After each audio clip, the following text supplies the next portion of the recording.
Hello, this is Kevin Benedict, Senior Analyst for Digital Transformation at Cognizant, reporting live this week from Orlando, Florida.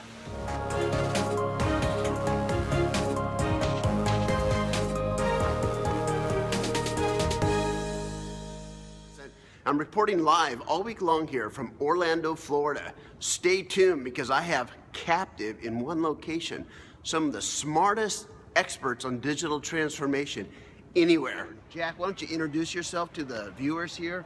What area you're responsible for here at Cognizant? Happy to. I'm a Senior Director in the Customer Experience Practice and Cognizant Business Consulting at Cognizant. Been with the company about a year and loving it. All right, so Jack, now we're kind of covering a theme this week of digital. So you're in the customer experience area. How do you see the whole kind of digital and digital transformation being impacted in your area of digital experience or customer experience? If I had to give it one word, it would be scale.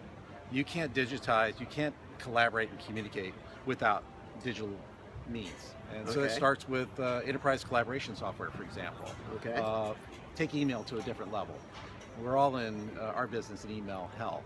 And how do you get out of that? And that's part of what we do with companies. But the other part is the customer experience for their clients. And how do they bring and meld what's going on inside the company, people that are customer facing, with all these interactions? And to do that, you need to bring in something like collaboration. So when you say collaboration, for those that aren't familiar with that term, especially within the enterprise environment, what does collaboration really mean? Well, most clients don't like to call it enterprise social. So now it's become enterprise communication. It's the same thing. It really is. It's building connections internally with team members that don't even know each other. So if you're in a 40,000 employee enterprise, how do you find the person who has that expertise that you're looking for?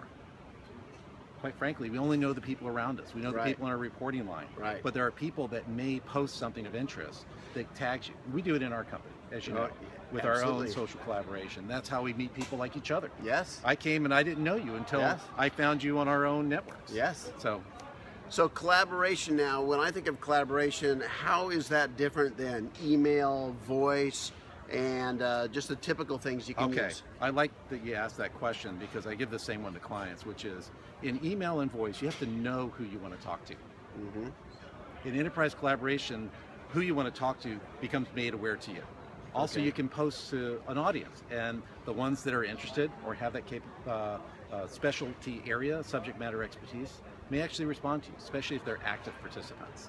So Jack, off the top of your head, can you think of some, you don't have to use names necessarily, but what are some good use cases that you've seen out there for collaboration on how it's changed things for the better? I'd say one thing stands out, and that's find an expert.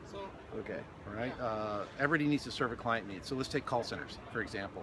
Put 100 people in a room. You know how it is. We all have this. We call it call center. We ask questions, then it gets escalated.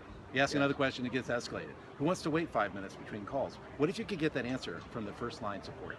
And how did they get that? While they're talking to you, post a little question. Someone in that 100 users may actually know. It'll pop up, this question around how do we make this particular device work on a home network when they're using a different router? That's the complex one. Or how do I change this flight reservation? Could be. Absolutely, and then I can imagine once you've established those connections like you and I were connected, then we can continue those relationships. Those relationships are archived and documented. Our discussions in the past are all kept there, so we can go back and we can get the answers because we know where we had that conversation, where we documented the answers. Every company has turnover. Where does the knowledge go? I know it goes with the person that's not captured. Right, so that's the other power I see in it. Got it. Well, Jack, I want to thank you so much for sharing with all of us today, and thank you for watching. Thank you.